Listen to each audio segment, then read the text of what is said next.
Kalau di ajaran agama Islam, cara pemakaman pasti dilaksanakan dengan hikmat dan hormat. Tapi, pernahkah kalian mendengar pemakaman langit di Tibet? Sebuah tradisi yang mungkin terdengar tidak biasa, namun memiliki makna yang sangat mendalam bagi masyarakat setempat. Tibet sendiri adalah wilayah yang dikenal sebagai atap dunia, karena terletak di dataran tinggi dengan pemandangan yang luar biasa indah. Selain keindahannya, Tibet juga menyimpan banyak tradisi spiritual yang masih dijalankan hingga saat ini. Mari kita menelusuri lebih dalam kisahnya. Tibet adalah salah satu tempat paling tinggi di dunia, dengan ketinggian lebih dari 4.500 meter di atas permukaan laut. Wilayah ini dikelilingi oleh pegunungan Himalaya dan memiliki pemandangan yang luar biasa. Bagi masyarakat Tibet, kehidupan sehari-hari mereka sangat erat dengan ajaran Buddhisme. Banyak orang menghabiskan waktu untuk beribadah di biara-biara kuno yang berdiri megah di sepanjang pegunungan, menjadi pusat meditasi dan pembelajaran spiritual.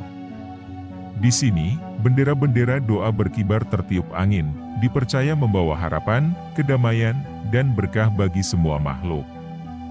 Namun, selain keindahan alam dan spiritualitas yang kental, Tibet juga memiliki tradisi pemakaman yang mungkin terdengar asing bagi sebagian orang, sky burial atau pemakaman langit. Sebuah ritual unik yang masih dipraktikkan hingga hari ini dan memiliki makna mendalam dalam kepercayaan masyarakat Tibet. Pemakaman langit, atau yang dikenal dengan sky burial, adalah sebuah ritual di mana tubuh orang yang telah meninggal tidak dikuburkan atau dikremasi, tetapi diserahkan kembali ke alam, lebih tepatnya kepada burung hering. Mengapa masyarakat Tibet melakukan ini? Jawabannya terletak pada keyakinan mereka tentang kehidupan dan kematian. Dalam ajaran Buddhisme Tibet, tubuh hanyalah wadah sementara bagi jiwa. Oleh karena itu, tubuh yang telah ditinggalkan oleh jiwa dianggap tidak memiliki kegunaan lagi dan lebih baik dikembalikan ke alam. Ritual pemakaman langit ini bukan sekadar tradisi, tetapi juga bagian dari filosofi yang mendalam. Dengan menyerahkan tubuhnya kepada burung hering, masyarakat Tibet percaya bahwa mereka telah melakukan tindakan terakhir yang penuh kebajikan, yaitu memberi manfaat kepada makhluk lain. Ini juga selaras dengan konsep kehidupan yang berputar dalam Buddhisme, di mana segala sesuatu di alam semesta saling terhubung dan memiliki siklusnya sendiri. Proses sky burial tidak dilakukan sembarangan. Ada beberapa tahapan yang harus diikuti dengan penuh penghormatan dan mengikuti tradisi yang telah diwariskan selama berabad-abad. Sebelum jenazah dibawa ke lokasi pemakaman, keluarga akan membawa almarhum ke biara untuk diberikan doa terakhir. Para biksu akan membacakan Bardo Thodol, atau yang lebih dikenal sebagai Kitab Orang Mati Tibet. Kitab ini dipercaya dapat membimbing roh dalam perjalanannya menuju dan membantu mereka menemukan jalan kehidupan selanjutnya. Setelah doa ritual selesai, jenazah kemudian dibawa ke lokasi pemakaman langit. Tempat ini biasanya berada di daerah terpencil, di puncak bukit atau dataran tinggi, jauh dari pemukiman penduduk. Proses ini dilakukan pada waktu tertentu yang dianggap baik oleh para biksu, berdasarkan perhitungan spiritual. Sesampainya di lokasi, seorang Rogyapa, penjaga kematian, bertugas menyiapkan jenazah. Dalam tradisi ini, tubuh akan melalui proses tertentu agar lebih mudah dikonsumsi oleh burung hering. Ritual ini dilakukan dengan penuh penghormatan, sesuai dengan kepercayaan bahwa tubuh hanyalah wadah sementara bagi jiwa.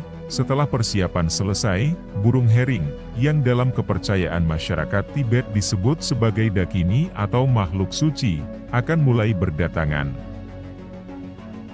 Pemilihan burung hering dalam ritual ini bukanlah tanpa alasan. Burung ini memiliki makna spiritual yang sangat kuat dalam kepercayaan masyarakat Tibet. Dianggap sebagai dakini, makhluk surgawi yang bertugas membantu mengantarkan roh menuju kehidupan selanjutnya, tidak membunuh makhluk hidup dalam ajaran ahimsa, atau konsep tanpa kekerasan dalam Buddhisme.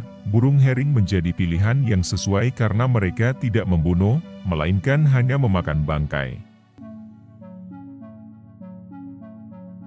Tibet memiliki tanah yang keras dan berbatu, sehingga menguburkan jenazah bukanlah pilihan yang mudah. Sky burial dianggap sebagai solusi alami dan ekologis, karena tubuh kembali ke alam dengan cara yang tidak merusak lingkungan. Meskipun pemakaman langit adalah tradisi yang umum, tidak semua pemakaman menjalani ritual ini. Ada beberapa yang diungkapkan, orang yang meninggal karena penyakit menular, biasanya dikremasi untuk mencegah penyebaran penyakit. Anak kecil dan wanita hamil, roh mereka dianggap masih suci dan tidak perlu melalui prosesi ini. Biksu dengan tingkat spiritual tinggi, beberapa biksu besar tidak diberikan kepada burung hering. Tubuh mereka sering didiamkan atau dikremasi sebagai penghormatan khusus, pemakaman langit di era modern. Hingga kini, pemakaman langit masih terus dilakukan terutama di Tibet dan beberapa daerah yang masih memegang erat tradisi ini. Namun, ada beberapa aturan ketat yang harus diikuti. Wisatawan dilarang mengambil foto atau merekam prosesi tersebut, karena dianggap sebagai tindakan tidak sopan terhadap tradisi sakral ini. Jika ada yang melanggar, mereka bisa mendapat perintah keras dari masyarakat setempat. Di sisi lain, beberapa wilayah mulai membatasi praktik ini dengan alasan kesehatan dan lingkungan. Namun, bagi masyarakat Tibet, Sky burial bukan hanya tentang mengelola pemakaman, ini adalah bagian dari keyakinan, keseimbangan alam, dan perjalanan spiritual.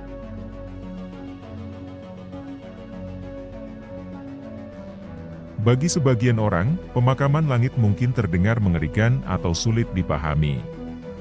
Namun, bagi masyarakat Tibet, ini adalah cara untuk menghormati kehidupan dan menjaga keseimbangan alam. Dengan memberikan tubuh kepada burung hering, mereka percaya bahwa mereka telah melakukan perbuatan baik terakhir sebelum benar-benar meninggalkan dunia ini. Ini bukan hanya tentang mengelola pemakaman, tetapi juga tentang filosofi kehidupan, keseimbangan alam, dan spiritualitas yang mendalam. Di dunia yang terus berubah, tradisi ini menjadi pengingat bahwa ada banyak cara untuk memahami kehidupan dan kematian, dan tidak semua harus sesuai dengan standar yang kita kenal. Jadi, bagaimana menurut kalian tentang ritual ini? Tulis pendapat kalian di kolom komentar. Sampai jumpa di video selanjutnya, terima kasih.